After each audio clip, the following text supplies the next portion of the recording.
Good morning students. आज हम चर्चा करेंगे इंट्रोगेटिव सेंटेंस या आर नो टाइप, जिसमें हम कैन का यूज़ समझेंगे। तो चलो शुरू करते हैं। इंट्रोगेटिव सेंटेंस या आर नो टाइप, देखते हैं इसका अनुवाद कैसे होगा। सबसे पहले हम पहचान करेंगे। पहचान में क्या होगा? ऐसे हिंदी वाक्यों में सबसे पहले क्या शब्द आता है। हमें इस बात का ध्यान देना है कि ऐसे हिंदी वाक्यों में सबसे पहले क्या शब्द आता है। अनुवाद करते समय क्या की अंग्रेजी व्हाट नहीं लिखना चाहिए। तो हमें एक बात गौर करना है, क्या की अंग्रेजी व्हाट नहीं लिखना चाहिए। तो सवाल बनता है, लिखना क्या चाहिए? तो हम हिंट्स में देखते हैं। सबसे पहले कैन का प्रयोग करना चाहिए, अंडरलाइन कर देते हैं। सबसे पहले कैन लिखना चाहिए। फिर से रिपीट करते हैं, ऐसे हिंदी वाक्यों में सबसे पहले क्या शब्द आता है। अनुवाद करते समय क्या की अंग्रेजी व्हाट नहीं लिखना चाहिए। तो सबसे पहले कैन का प्रयोग करना चाहिए। हम क्या लगाएंगे? कैन लगाएंगे। एक बात और ध्यान देने योग्य है, कर्ता चाहे एक वचन का हो या बहुवचन का, इससे कोई फर्क नहीं पड़ता है। बहुत ही आसान है। कर्ता चाहे एक वचन का हो या बहुवचन का, इससे कोई फर्क नहीं पड़ता है। आशय हमारा यह है, हमें सबसे पहले कैन ही यूज करना है। फार्मूले में हम देखते हैं, फार्मूला हमारा है कैन, फिर लगाएंगे सब्जेक्ट, फिर वर्ब की फर्स्ट फॉर्म लगेगी, फिर हमारा ऑब्जेक्ट होगा, फिर हम मार्क ऑफ इंट्रोगेशन लगाएंगे। कुछ एग्जांपल लेते हैं। एग्जांपल नंबर 1 हमारा है, देख रहे हैं, क्या मनुष्य अपनी खाल बदल सकता है?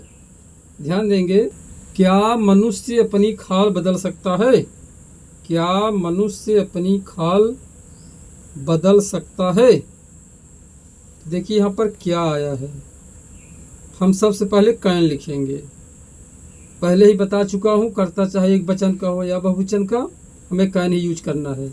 तो क्या मनुष्य अपनी खाल बदल सकता है? तो हो जा रहा है, can man change his skin, प्रश्नवाचक का चिन्ह, हमें कैन लगाना है।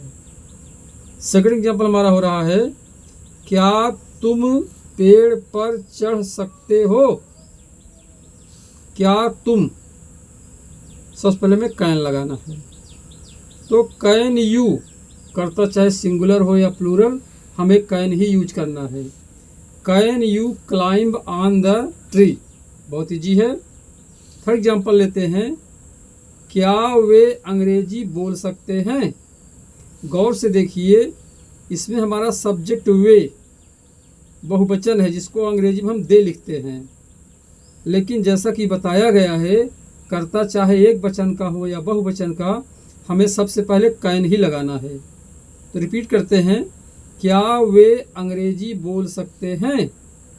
लिखा जाएगा, कैन दे स्पीक इंग्लिश। और आगे चल के देखते हैं चौथा उदाहरण, क्या तुम इस कार्य को कर सकते हो? देखिए यहाँ पर तुम आया है, तुम के लिए हम यू यूज करते हैं। तो क्या तुम इस कार्य को कर सकते हो? Can you do this work, बहुत सिंपल है। पांचवा एग्जाम्पल हमारा हो रहा है, क्या वह एक पत्र लिख सकता है? यहाँ देखें, वह है, सिंगुलर है। सिंगुलर हो या प्लूरल, हमें सबसे पहले कैन ही लगाना है। तो क्या वह एक पत्र लिख सकता है? हो जा रहा है, can he write a letter. जैसा कि आप देख रहे हैं, अनुवाद करना बहुत ही सरल है, बहुत ही इजी वे से आप अनुवाद कर सकते हैं। हमने कैन लगाया, ही, उसके बाद राइट ए लेटर, तो can he write a letter. Next example लेते हैं, क्या वे तेज दौड़ सकते हैं? देखिए यहाँ पर वे है, इंग्लिश में दे होगा। तो क्या वे तेज दौड़ सकते हैं? Can they run fast. बहुत ही आसान है अनुवाद करना, आप भी ऐसा प्रयास करके अनुवाद बनाएं। 7 और लास्ट एग्जाम्पल हो रहा है, क्या तुम्हारा भाई एक गीत गा सकता है? देखिए यहाँ पर तुम्हारा भाई है, हो जाएगा योर ब्रदर, लेकिन हमें चूंकि यह सार नो टाइप है, क्या कि अंग्रेजी व्हाट नहीं लिखना है, हमें सबसे पहले कैन लगाना होगा। तो हमने लिखा है क्या तुम्हारा भाई एक गीत गा सकता है, तो हो जाएगा can your brother sing a song. इस तरह से देख रहे हैं, जो यूज ऑफ कैन है उसका अनुवाद करना बहुत ही सरल है। 2-3 बातों का यहाँ पर गौर करना होगा।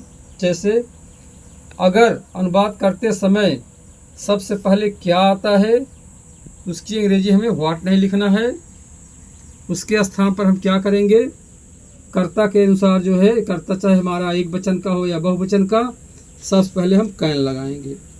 सिर्फ आप इस फार्मूले को पकड़िए, अनुवाद करना बहुत ईजी हो जाएगा। फार्मूला रिपीट कर देने के बाद फिर से कैन, फिर सब्जेक्ट, फिर वर्ब की फर्स्ट फॉर्म लगाना है, फिर हमारा ऑब्जेक्ट होगा, उसके पास मार्क ऑफ इंटरोगेशन लगा देंगे, प्रश्नवाचक का चिन्ह हम लगा देंगे। तो इस तरह से अनुवाद करना बहुत ही सरल है। तो जय हिंद छात्रों, नमस्कार मित्रों, आज की सभा में बस इतना ही। आगे की वीडियो में हम चर्चा आगे करेंगे, जिससे हम WH टाइप की चर्चा करेंगे। हमें आशा ही नहीं, उम्मीद है यह वीडियो आपको बहुत ही पसंद आएगा। धन्यवाद।